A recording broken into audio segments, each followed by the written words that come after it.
Welcome to Shifting Grounds, Art Education for a New Age, a long conversation with special guests. In 2014, the State of the Art Summit Education Panel explored the role of art education in meeting the needs of the future workplace by creating innovative thinkers. Now, 6 years later, we find ourselves in a dramatically changed landscape. How are the arts preparing young people to become powerful contributors and sources of solutions to civic and social concerns? What are the ways in which museums provide a platform for youth agency? How do we, the leaders in arts, education, business, and philanthropy, hold ourselves accountable for preparing young people to participate in the civil society as they enter the 21st century workforce? Our panel will be taking the long conversation format, with focused two-person conversations rotating across experts. You can think of this as a bit of a conversation relay race. The first person will interview the second person, asking a series of questions. Some of them predetermined, some of them spontaneous. Then the first person will exit, the second person remains, and they become the interviewer, and a third person will join the conversation. I promise this will all make sense when you see it happen. The goal is to create an intimate space where we have an exchange of ideas and thoughts and creativity. And for the audience, it's like listening in or peering into an intimate conversation between two people. Each of these pairings will last 10 minutes. And as the conversations come to a close, you're going to hear or see a moment where there's a minute warning and the conversation needs to wrap up. And then you'll see the change of interviewer and interviewee at that time. I'm thrilled to be your host tonight. I'm Mario Rosero. I'm the executive director of the National Art Education Association, which is the leading organization that brings professional development, training, support, and leadership development to visual art educators and designers across pre-K to 12 schools and museums and community spaces, as well as higher education. And I'm just really thrilled that I can join in this conversation tonight and bring my 20 plus years of arts education experience from the classroom to the school district level to this national landscape into the fold. So I think we're ready to get started. At this time, I'd like to welcome singer-songwriter, musician, composer, record producer, and a really big champion for art and music education across the country. And currently the chairman of the Arts Action Fund Arts Vote 2020 National Initiative. Please join me in welcoming Ben Folds. Thank you. Good to be here. Great to see you, Ben. You too. Hope you're surviving everything well. I'm glad you could join this space tonight. We're fine. Thank you. Great. So we're just going to jump right in. I wonder if you might talk a little bit about some of your early arts learning experiences and how they sort of shaped and influenced you. Yeah, I was very lucky where I grew up, and every place is different in terms of access to art. I had a lot of access to art. I had a lot of access to music, especially, and I think that was worth so much more than if I had grown up in a family that had a lot of money. It's proven to be very, very valuable to me, not just for my job, and I'm a musician, but just in life. But yeah, and when I was a kid, I joined a local youth orchestra. There was the North Carolina School of the Arts in Winston-Salem, North Carolina, had a great program where a kid, if you 9 years old, if I was good enough to get in, I had a spot, and that was a huge life raft for me. As well, there were local museums, galleries, artists, even local rock bands that I thought were big international successes. Turns out they were only local, but my upbringing was steeped in art, and as I get older, it becomes more obvious how good that was for me. So I love hearing that there were sort of all those experiences and opportunities around you. Was it the drive within yourself that kept you in the arts, or did you have a supportive family and system around you that also supported you in your sort of arts journey? Well, it was available, and I would say, encouraged to a degree. It's music for a kid, so it was also tolerated. I made noise, and it took up time. I think when you're a kid, you're also, I was like everyone, sort of trying to find something I was good at or an identity. I was okay at sports, and I was okay at some other things, but I found that I was, I really got art a little bit more. So that meant that I was drawn towards it, and it was encouraged. So as soon as one example is, I was sometimes I'd have to stay after school for quite a while to wait for a ride, for a carpool, and I was pecking around on a piano in the music teacher's room, just waiting to go. And I guess they had an intercom system, and they were aware I was in there really trying to pick things out. So the music teacher was amazing to come to me and say, "Would you like to learn this? Is there something you'd want to do?" That's incredible. A music teacher that will reach out, take kids on one at a time when there's so many of them, and decide, hey, this kid, because I was the troublemaker, so this kid's going to do better if he does. It was kind of like that. The adults reached out to me, and then I also just took it and ran with it because I loved it and inspired me, and it made me feel I was good at something. I work with a lot of teachers and young people, and I hear this often, that there was a mentor or a figurehead or an adult in someone's life that really kind of like stepped in and had that even a little bit of encouragement in the arts goes a really long way. And I love hearing about the opportunities. So clearly we're living in a time where we have all these layers of things that we're confronting. It's pandemic, and we have this escalating challenges around racism, and we have these unanswered question marks, and you can't help but think about how this impacts our youth, right? And what sort of mindset they have.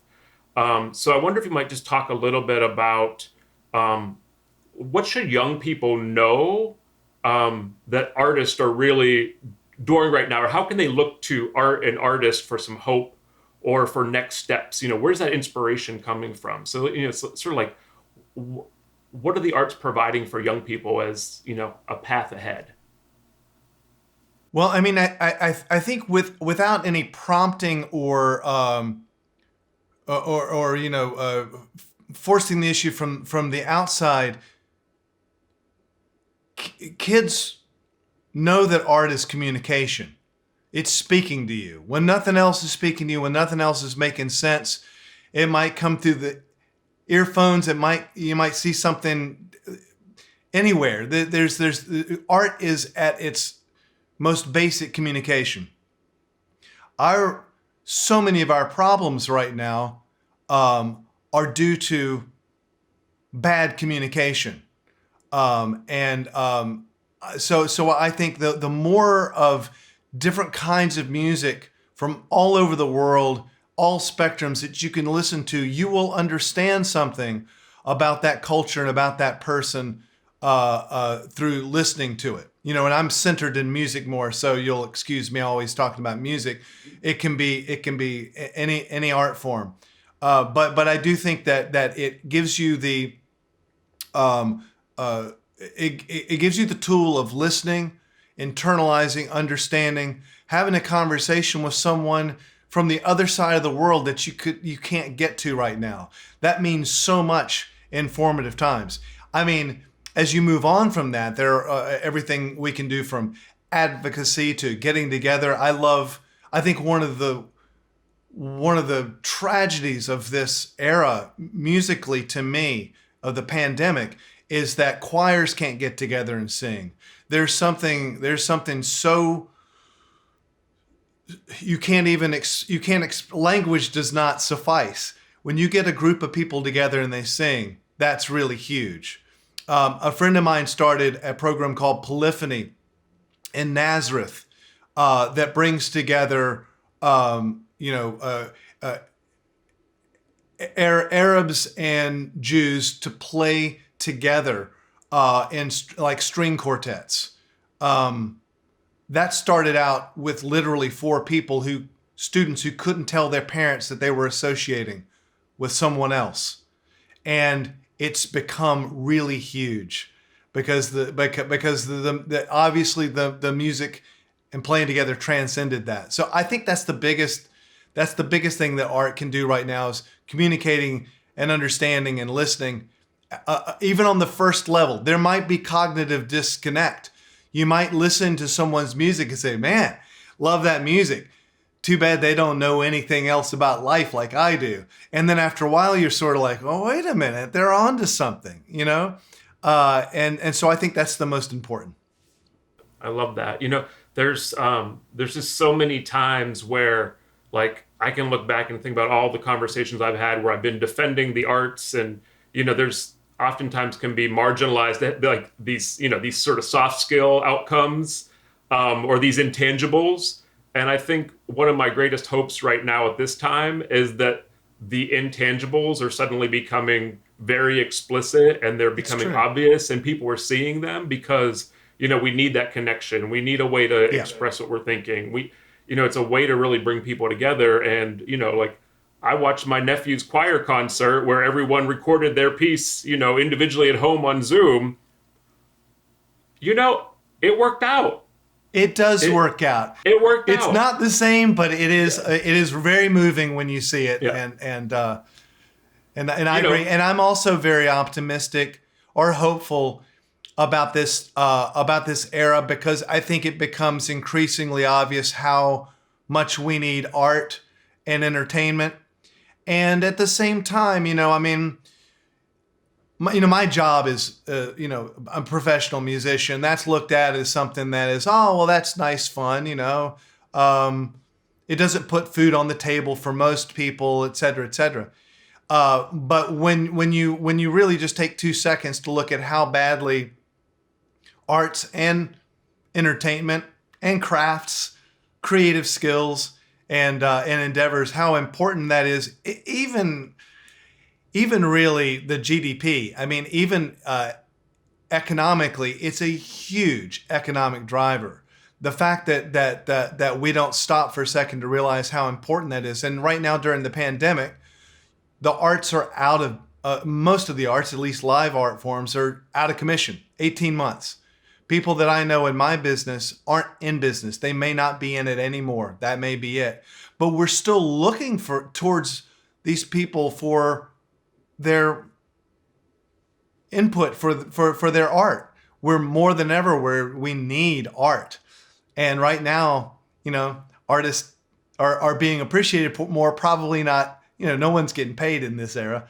But I think maybe it does make it more obvious what a life jacket that is. Yep.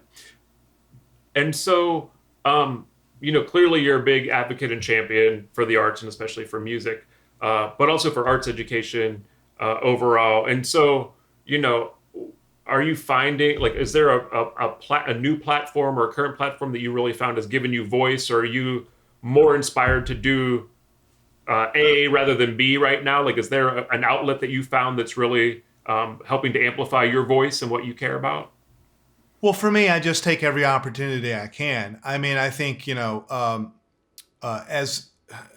I've gotten older and want to give back from what I think is just such a rich opportunity in my childhood, and I don't speak financially, but actually, through art, that I just use every opportunity.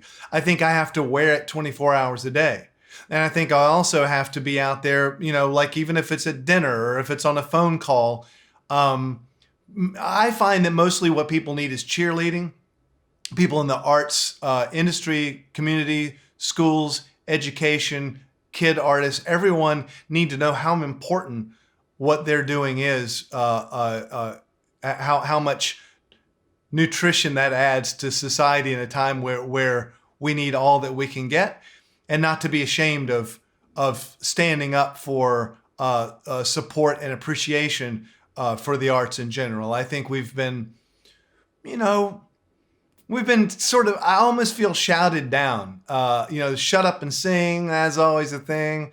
And like I say, it doesn't put food on the table, which is not true. So I like to like with my audiences, I like to empower them. For instance, we'll have almost a town hall-ish discussion if you're available 2 hours before my shows. And sometimes I bring in a public music teacher, public school teacher. And I think it gives everyone, they walk out with a little higher esteem about what they do. And I think that's important too. I don't have a particular platform. I think wearing it 24 hours a day is the best bet. And I wish more of my peers would take the time to do so.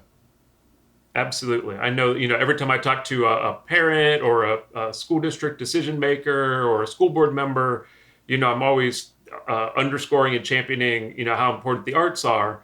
But, it's really, like you said, it's 24/7 and it's at every level, right? This is a conversation that we need to be talking about all the time, because I think that's when we can actually change the narrative. So, well, it's a one person at a time thing. It's like parents will ask you, or they ask me, and they probably ask you as well, what can I do to get more, say, music in my school, or to help that program out? Well, I mean, you actually kind of have to get in your car, go down to the school, talk to the school music teacher, see if the school music teacher is like one that has like a hatchback with a bunch of broken instruments that drives to 5 schools. If that's the case, take your Volvo down there and put some broken instruments in it, fix them up and take them to schools.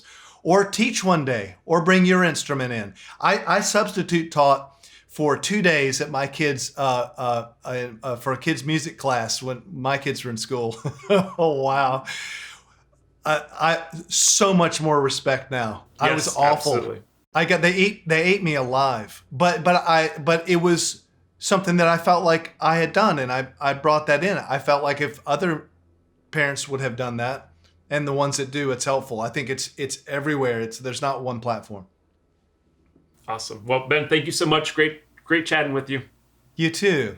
Thank you. Thanks for the opportunity. All right. Mm-hmm.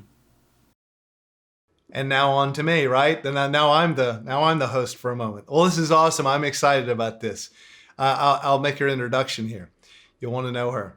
Currently a senior at University of Arkansas, pursuing 2 majors, communication and Latin American and Latino studies, and a minor in Spanish youth engagement, as well as ambassador for Teen Action and Support Center, or the TASC as I like to call it. At the station in Rogers, Arkansas, I'd like to welcome Coco Vasquez. Welcome. Hi. How are you? How you holding up? I'm doing pretty good. How about you? I'm good. How do you have time for art in the middle of all that I just read? That doesn't seem like you have much time. I try to make time, and I feel like because I work at the Teen Action Support Center, which the station is in Springdale. I didn't change that, but it's in Springdale. Because I work at the Teen Action and Support Center here in Springdale, I feel like I have the opportunity to still incorporate art into my life, because many of the teens want that as an outlet. When you say incorporate, do explain. So for example, I know a lot of teens that are into, and we've had a few teens that come in here. And for example, this, right behind me, this is from Juan. He's one of our interns, our creative interns. And he's always wanted to do a mural. So of course we painted the wall and it's happening. And we've had several art installations from Springdale High School, just many different teens. And then we also have a recording studio. So that is also what allows them to have that kind of outlet here. So did you grow up with arts either sort of forced on you, like eat your spinach, or was it more like you just went rogue? So I wanted to be an artist, specifically music, because my mom and dad were, I mean, they're originally from El Salvador, but they moved to New York. And of course, in New York, you know, all over the streets you hear music. Yeah. And once I moved to Arkansas, I feel like it really wasn't incorporated in my life. Interesting. Yes. So I would always perform in talent shows. So as soon as I got into middle school, I wanted to join either orchestra or band. And I joined for the cello, and I ended up not liking it. And I asked the teachers if I could switch over to playing the drums, and they told me that I couldn't. So I reached, I know. So I reached out to, it was a different school. It wasn't like a school, it was a school that taught music. Yeah. And it was too expensive for me. Right. So I just continued singing, and I played the cello for maybe 2 more years, and I stopped because I wasn't good at it. Wasn't your thing? No. Yeah. Well, see, I think that's interesting too, because there's always people always ask me that as a musician, you know, how did I choose my instrument? And some of us just don't relate to one instrument over the other. Did they how did you have to buy your cello, or was it provided? So it was provided. For the most part, we could take it to our house, or to our apartment at the time. Yeah. So we would take it back home just on the weekends, but of course we had to give it back. Well, I think that's great that it was provided. That is something. It is. Why was it just too many kids wanted to be drummers? Was that the problem? No, they told me that I was supposed to take a test whenever I was in 5th grade, or I think it was 5th grade. And I ended up not taking the test, and they told me that I couldn't take it again for some reason. I never had taken it, but it's fine. It is what it is. I still like what I do, and hopefully I'll get to learn it at some point. Yeah, I was going to ask if with all the spare time you've got, that maybe at some point you learn drums. It sounds like something you wanted to do. You can do that at any time in your life, you know. Yes, I mean, I still hope to. Sadly, I don't have a lot of time. Just because I'm still in school and I took summer classes, and I only have 1 semester left, so there's that. Wow. So then your main thing is you sing, and yes, songwriter. Look at and you write songs. Yes. Fantastic. How long have you been doing that? Well, like I said, I wasn't really like musically like trained. Yes. I wasn't trained in music, really. And I had joined choirs, so I knew how to sing, but I never knew how to create my own craft, nor was I taught how to be proud of it until I got incorporated. Sorry, could you guys hear that? We're good. Until I got into the Latinx Theater Project, which I had only heard about because I was dual enrolled between the community college here in Northwest Arkansas and my high school at the time. And I was reached out by Ashley Edwards, and she had told me, she had heard that I sang, and she just had told me, if you want to try out, you can. I was in her class at the time. And it wasn't until then that we started writing, our own proper play, and they wanted to hear, everybody's story in Northwest Arkansas about how it was to be, Latino or Latinx here in either Springdale, Rogers. There was primarily Rogers and Springdale students that were in it.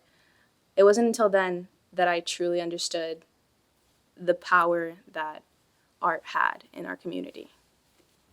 Right.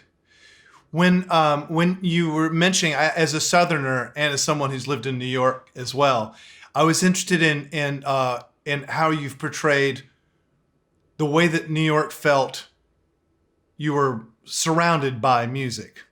Yes. And then interestingly, so you got to Arkansas, and how old were you when you got to Arkansas? I was about 7. 7. So at the age of 7, it is occurring to you, wow, there's not as much music here. Is that what you're saying? Yes. And how do you mean that? Like not playing out in the streets, or people actually didn't seem to play it themselves, or what do you mean? I mean out in the streets, because all of my family, we would of course always be dancing, Right. bachata, merengue, salsa, all of that.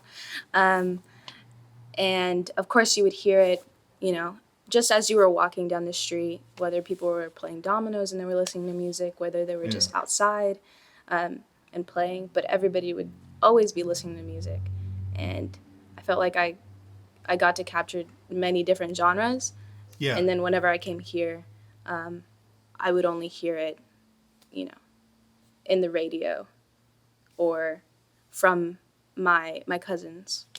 Right. No, I've often had that I've always hoped for the South in general that we would just open up a little bit more, be a little more openly musical, because it is it's a little restrained. I feel it's almost like the idea that you need to almost have a license or a publicist, or you need to have a degree or something, or be a designated musician in order to make music.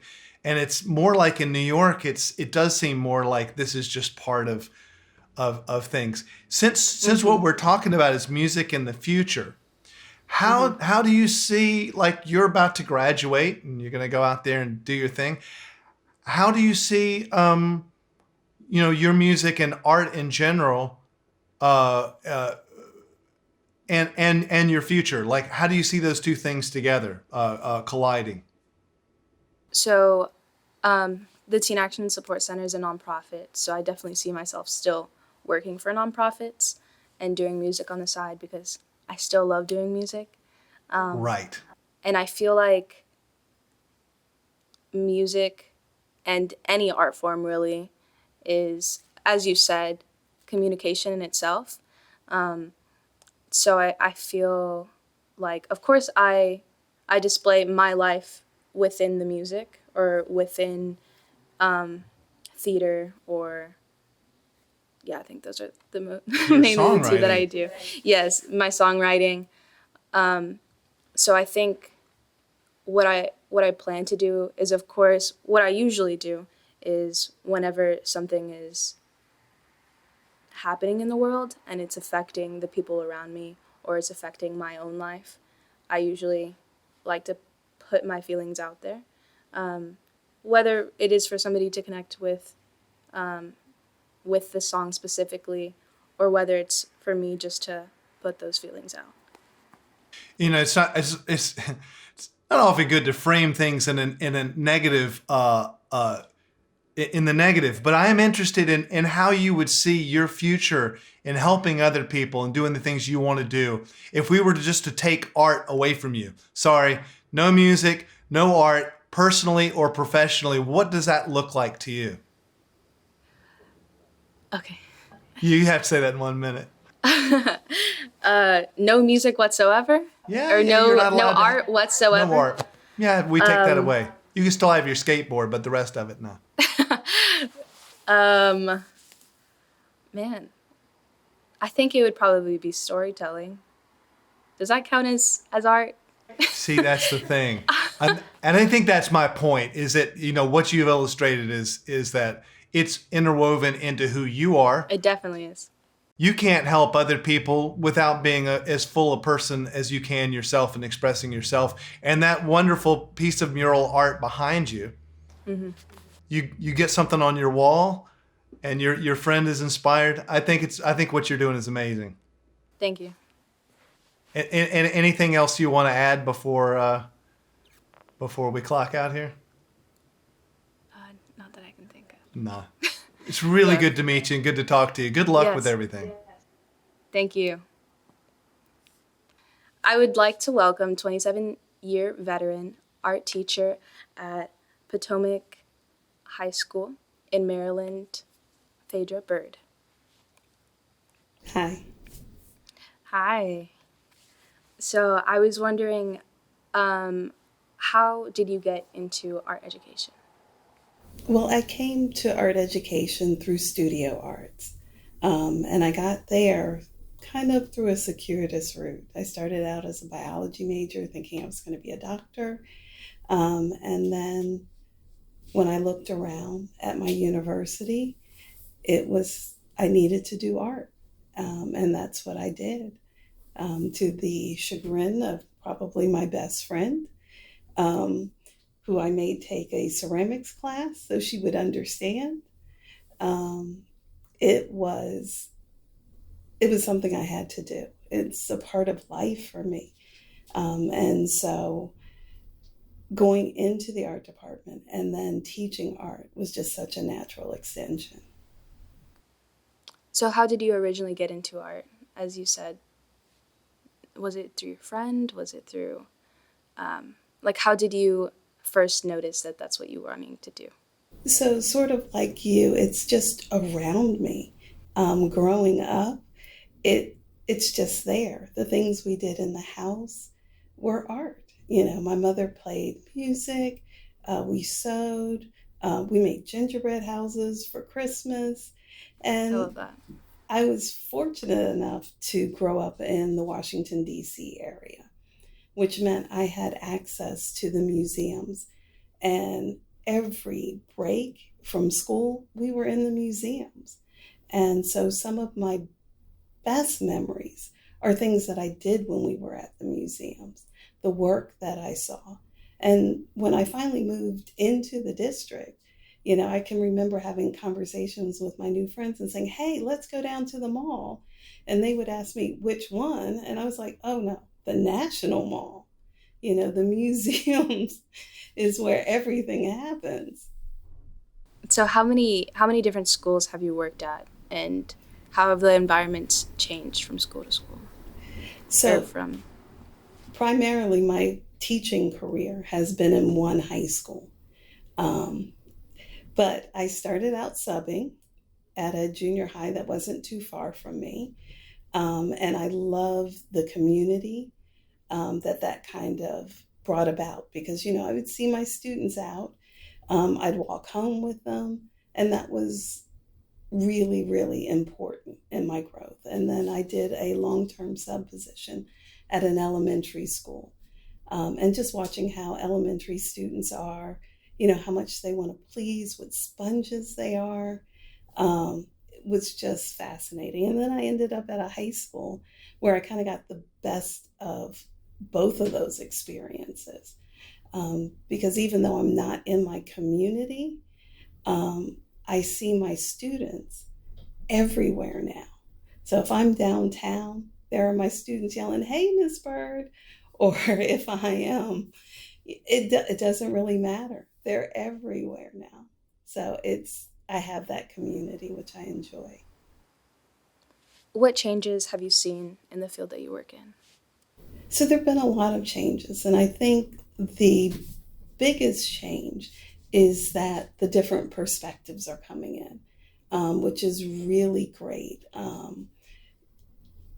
With NAEA, we are really looking at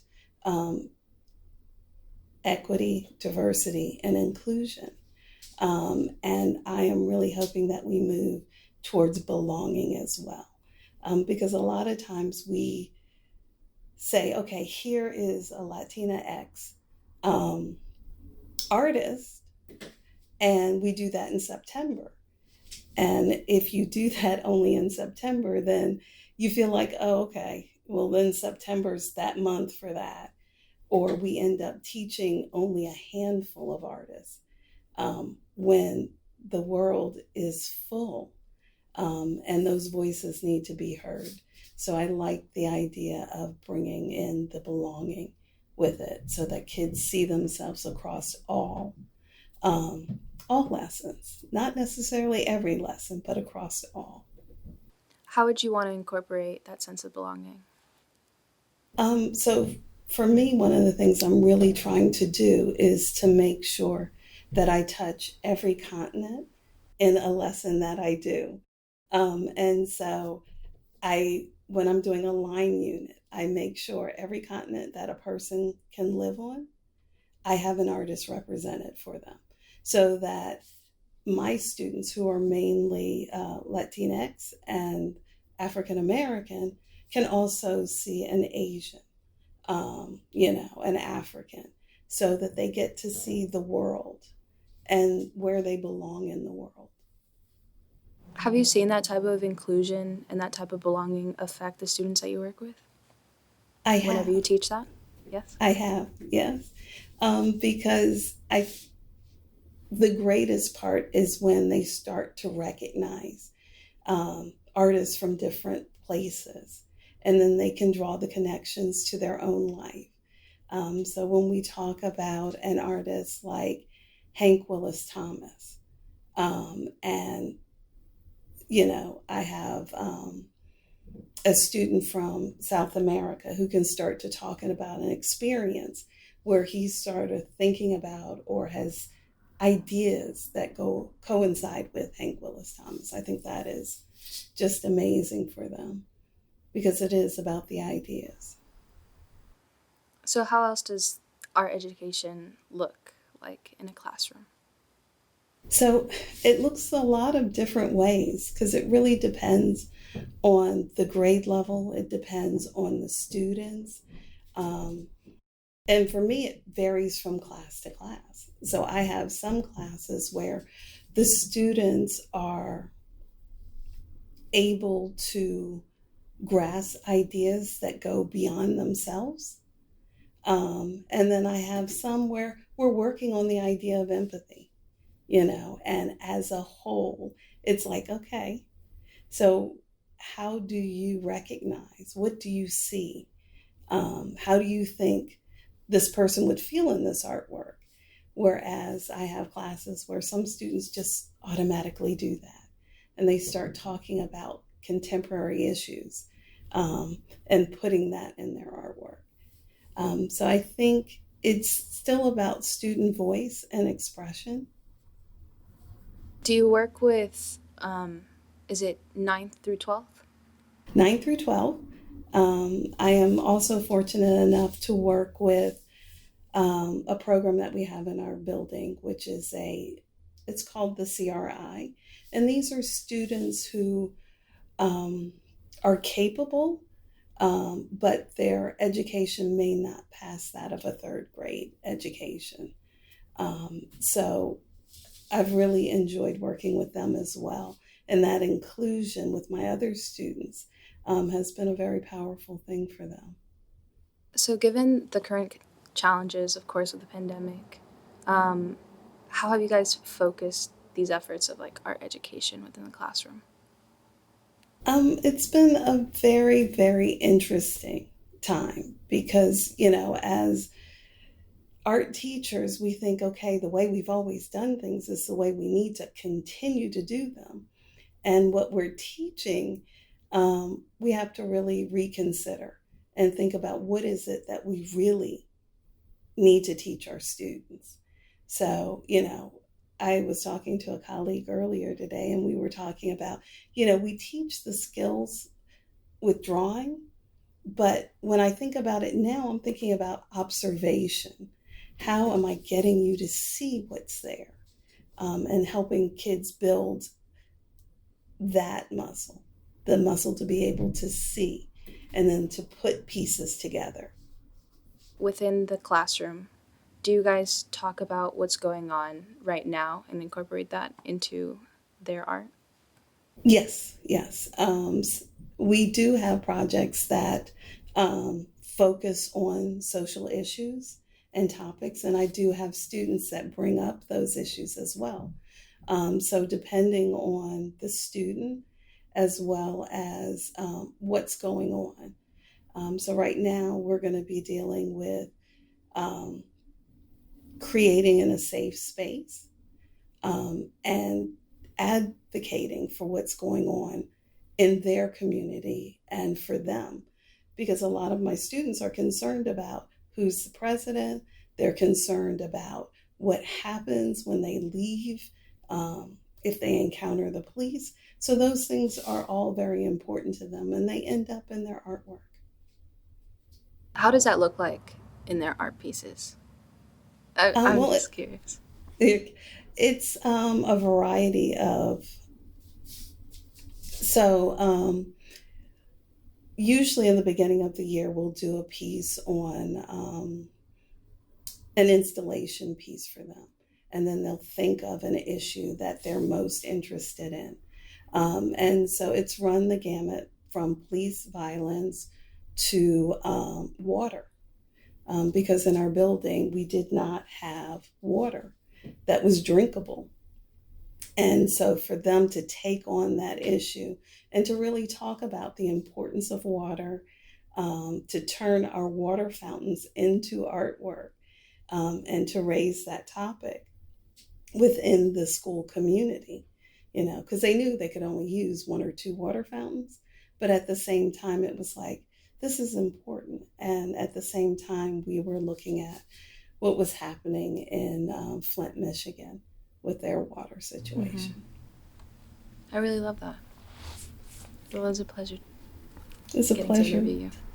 It's a pleasure talking to you. Okay. And I would like to welcome visual artist, educator, vocalist, musician, and DJ, Chicago-based teaching artist, Damon Locks. How are you, Damon? Nice to meet you. Nice to talk to you or meet you virtually. And I'm very excited. You're on the East Coast. You're from where I'm from. So I'm very excited. Yes. So you work across a number of art forms and in a number of spaces. Can you tell me about your artistic journey? Well, yeah, probably around 2007, I had a 9 to 5 job. I was a music publicist, getting interviews and stuff for artists, and it just wasn't doing it for me.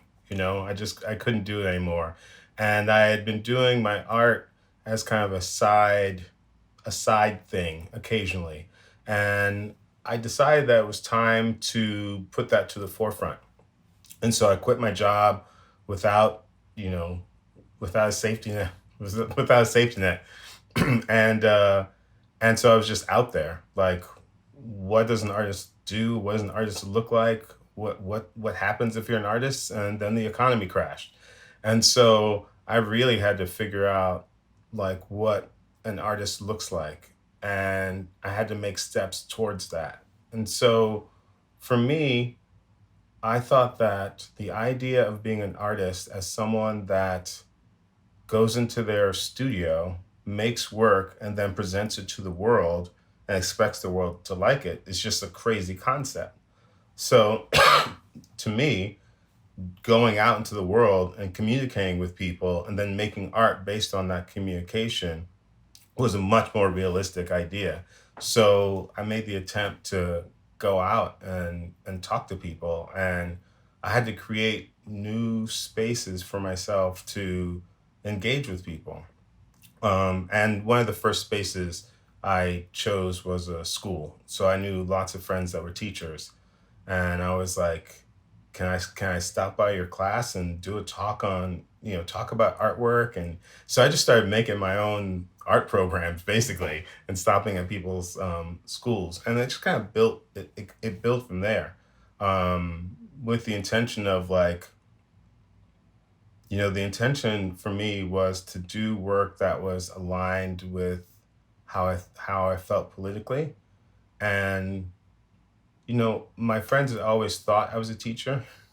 My friends said, you should be a teacher, the way you talk about music and the way you do all these other things. And I was like, I'll be a teacher as long as I can teach exactly what I know. So it behooved me to get to know more things and get to know myself and my art better so that I could become a teacher. And in becoming a teacher, I also found out what it was like to be an artist. Because I feel like for my art practice, that teaching is a part of what an art practice looks like. Does that make sense? It makes perfect sense. You work in a lot of different communities. So you work with children, you work in the community, you work with incarcerated populations. Can you tell us a little bit about that? Yeah, well, I had been working I had been working, as I said, I was trying to do stuff with schools, and I was working with this program that would do like short, short, for lack of a better term, short programs with students. So I was working with junior high school students. I worked with third through eighth grade students doing ceramics or doing printmaking and that sort of thing. And they would be like 3 weeks at a time. And this was like, I felt like this was getting on that track, like I was having conversations and meeting new people and sharing things. And then this program, this organization called Jade Adams Hull House Museum here in Chicago asked me if I would collaborate with them and work on an exhibition that they were putting on, and they were collaborating with an organization called Prison and Neighborhood Arts Project. And they asked me if I would work with Prison and Neighborhood Arts Project on the ideas around the exhibition by teaching at Stateville Correctional Center for a semester on the ideas of freedom and time, and whatever we create there would then become part of their exhibition.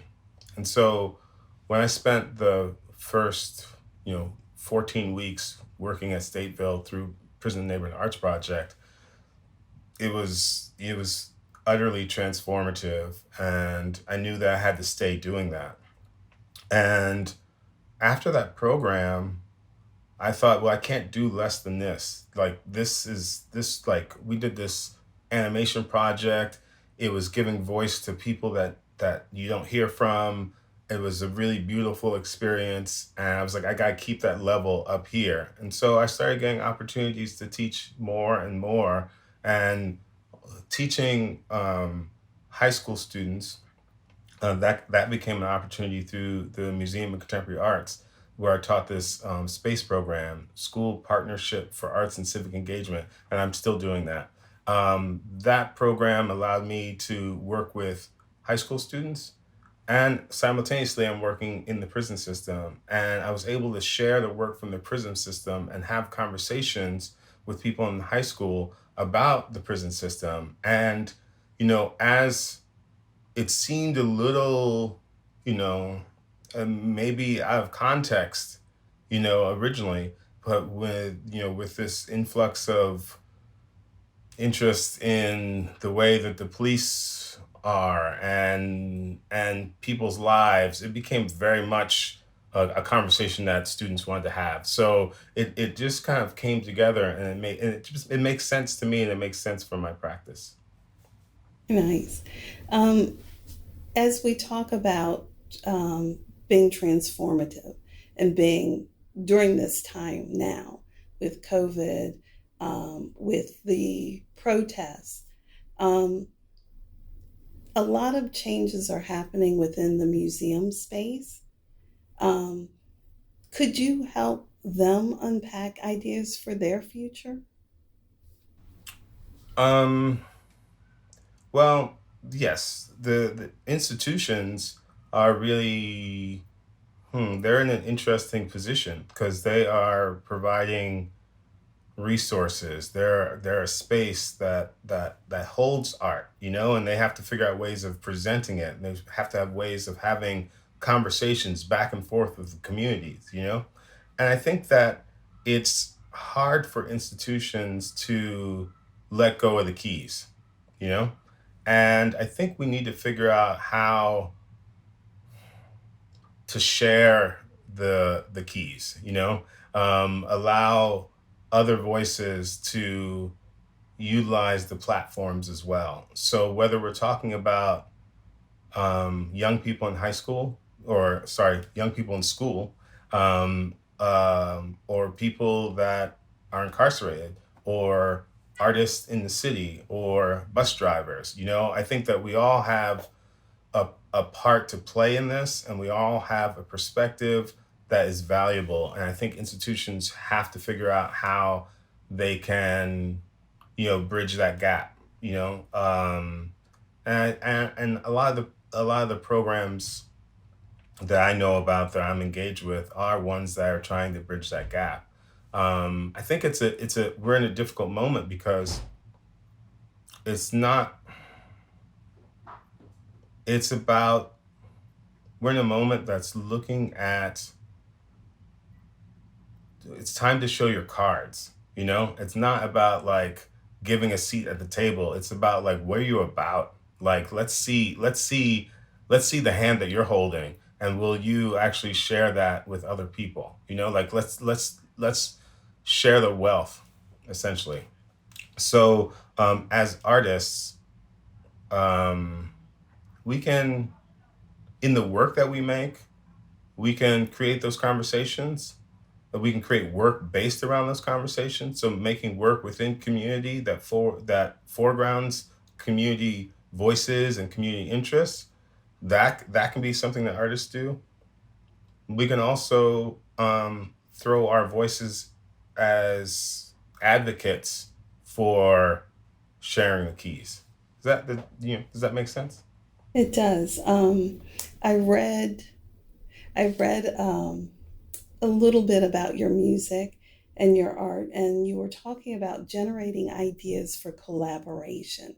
What would be a project that you're most interested in kind of generating, and who would you collaborate with? Well, whew, that's a good question. I I feel so lucky right now because I have so many wonderful collaborators, you know, vocalists and musicians and dancers and students and incarcerated artists. Like all of that is just so rich, you know, like, I think it was talked about earlier, that art is really communication, you know, and being able to communicate with all of those people and generate work around that. I couldn't ask for much more. Like, we'll see what happens, but I think that right now I'm super happy to be able to collaborate with those folks. Damon, I want to thank you for your time. It has been a pleasure talking with you. Thank you so much. Okay, so we are back to the beginning. We're here with Mario now. Welcome back, Mario. Thanks, Damon. So, um, we've learned a lot about our guests here, and we've learned a lot about their artistic trajectories and where they came from. You've been doing like countless amounts of things in arts administration and education and everything. Like, what has been an artistic experience that either inspired you or changed your trajectory? That's a great question. I'm a visual artist, right? And so I've been that since I was, 6 years old, if I had to name it. But I also have a little bit of theater and performance in me. And um, I feel like back in the day when we were growing up, you sort of had to pick one art form, and picking multiple art forms wasn't as much of an obvious opportunity, right? You would understand that. Exactly. Yes. And I Hmm. can remember, this sounds like a funny story, but when I was in fifth grade, it was the talent show, and two of my friends and I planned this breakdancing performance for the talent show. And the preparation Nice. for that only Yeah. included choosing the music and choosing our outfits. And we each had like our own unique moves, and it was very like robot inspired moves. Um, Yeah. and so we got to the dress rehearsal, and we're on stage, and the guidance counselor was sort of in charge of the production. And she's like, do your thing. She played the music, and we, like one of us was back against the wall, and one of us was like facing the corner, and one of us was taking all the attention. And she said, "Stop, I have an idea." And she simply added some choreography. She repositioned us and gave some shape and composition to the performance. And it wasn't that we were very good, but her choreography and composition was brilliant. And so I think about that story a lot because I think it was one of the first times as a visual artist I understood this sort of like engagement and movement with people, and the way that you set things up, the way that you create that composition, the way you create the engagement really matters. And it started to like it just it was the inkling of an idea that you could like break down some barriers between art forms, and that, you know, the person behind the scenes that's doing that choreography or composition is also an artist in their own right. Exactly. And so I think that really stuck with me because I've been working across multiple art forms for a number of years, and you know, that lesson I see play out quite often. I mean, that's a great story because the sparking the idea that someone can help create the dynamics and help create the space for things to come about, to make things, right? I have a question about your breakdancing performance. Do you remember what song it was? I'm racking my brain trying to remember. Give me another minute. Okay, well maybe at the end we'll come Yeah. back to it. Yeah, give me another Okay. minute.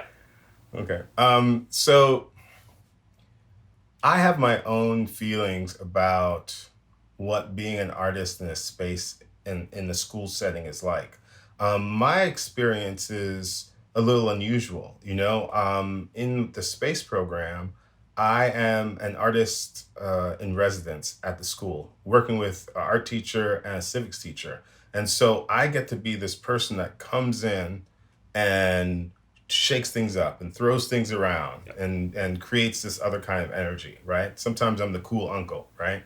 And then in prison, as an educator there, you're in prison. So however you create your classroom, that's the classroom because you're actually just in a prison, you know? So you make the classroom that it needs to be, right? So how do you frame what's your idea around framing arts education in schools? Like, what should it look like? What should it look like compared to what it looks like now? No small questions, right? No. Well, yeah. You know, I think so much of it is about letting go of old narratives and oftentimes false narratives, right? And a lot of that has to do with just like the value proposition of the arts. Like somehow we've landed in this state of, you know, certain content areas or subjects are more important than others. And so therefore, you know, there's a hierarchy that's been created where oftentimes in schools, the arts are at the lower end of that hierarchy. But that's a made up construct, right? You know, that's happened because of systems and test scores and assessments and things that, you know, have led us to a place where I think we just need to like pause, take a fresh look and go, oh, wait, the arts actually add all these values, such as, you know, it's like there's learning in and through the arts, which is sort of the baseline foundation, like what I learn in terms of skills, you know, how I draw, how I paint, how I move, how I act and perform. But there's all these other pieces that are around, you know, the arts room creates a safe space, right? And it's a safe space for me to communicate what I'm feeling, what I'm thinking. If I have a difficult idea that I haven't quite worked through, then the art studio or classroom is a space that I can work through that, and I'm not going to get judged for it because we're in a universe of critique, but critique in the way that I'm constantly working through something to improve it and make it better, right? It's a continual improvement process. And I think all those things about the arts that are sort of, I think, invisible if you're not involved, right? If you only see the finished product, you might miss the value of the process. So I guess my answer is really about how do we uplift and really like underscore, bold, and highlight the value of the process of the arts, which is, you know, in some ways very much like the scientific process. I've got a question, I've got a problem I want to solve. I'm going to go through a series of steps to figure out how to answer or solve that problem, and then I'm going to present my findings. But I'm going to constantly refine and do research along the way. So, I think the arts do a lot of these things now, but I think I would like to see, you know, louder champions, greater value, you know, not engaging in conversations of like this subject versus that subject, and really pushing to make space in the school day that the arts are, you know, an absolute part of every student's schedule and agenda, and, you know, weekly engagement in the school year. Mm-hmm. I completely agree with you. And, I was having a conversation with a friend of mine, and he said, this was like last year. He said, he wanted to form his team for the apocalypse. And he was like, unfortunately, art isn't really going to do anything in the apocalypse. So we need someone that does martial arts and like jujitsu, and someone that does a farmer, for his team for the apocalypse, right? So, but when the pandemic hit and we all stopped, I felt like everyone looked to the arts in order to help process what was happening. And so I think that it's possible, as we start to move forward out of this, that maybe we can use this opportunity to say, look how important art is. And as we rebuild, how can we re-engage with art in a different way? Because we can see how important it is. But I would really like to thank you for putting this conversation together. What are some of the biggest takeaways you got from this conversation? So, I think there's a lot about stopping and listening to the community and creating space, right, for voices to be heard and to be included. I think there's a lot about honoring identities and making sure that we have inclusive practices. I think there's a lot about, I heard a lot about pathways in the arts, and that not every pathway is the same, and not everyone has sort of equal opportunity. But even within that, each distinct pathway has a lot of value, right? Like, even if I didn't have all the great opportunities that you had, if I had arts opportunities in my life growing up as a young person, and that stayed with me, that has a lot of value for me, right? And that it comes out in different ways. And I think that what I heard through the conversations is that I think both the arts and art education are these sort of these secret tools in the tool bag, right? That we can pull out, and they don't have to be invisible anymore. They can actually be visible and be used. And like you said, I think through the pandemic, we've seen people really rely and go to the arts for joy, for connection, right? For relief, for hope. And then when I look at the arts education space, what's fascinating to me is that I see art educators doing what they've always been really good at, which is, working with limited resources, pivoting on a moment's notice, serving a huge population, and being really creative problem solvers, right? And those are skills that we need now more than ever. Mm-hmm. Yeah, so. I completely agree. I hope that people will engage more with art, because art is like life. Art is our storytelling. Art is how we communicate. And if we can get past this idea that you can put art aside and not deal with art in education, if we can get past that, to know that art is integrated in every part of it, and it can actually help us communicate and help us learn. And I think what you did today was very helpful. Thank you. I think it was a great start. And, like Ben said at the beginning, this is a 24/7 job, right? I really charge everyone to think about, how do you counter every arts negative comment or statement or undervaluing of the arts with an arts positive story, right? So instead of going down that negative track, how do we stay positive and say, well, that might be the case over here, but here's a great way the arts have been powerful, they've been meaningful, and they've really made a difference.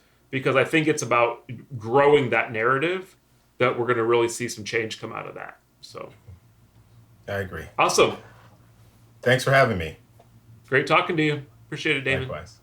So that concludes our panel for this conversation. And I just want to take a moment to offer a big, warm-hearted thanks to our panelists and our conversationalists. So shout out to Ben, to Coco, to Phaedra, and for Damon for joining me. I think it was a really rich discussion. I took some notes about some of the themes that came up. So if we're answering this question of how do we navigate the shifting grounds in arts education and in the arts for a new age, here's some starter ideas that we might embrace. So we could address and navigate these shifting grounds by honoring identity, by uplifting mentors, champions, and cheerleaders in the arts, by embracing differing perspectives, by crossing boundaries, by moving towards belonging, by being transformative, and by inviting new voices and sharing the wealth. So once again, on behalf of all our panelists, thank you for joining us.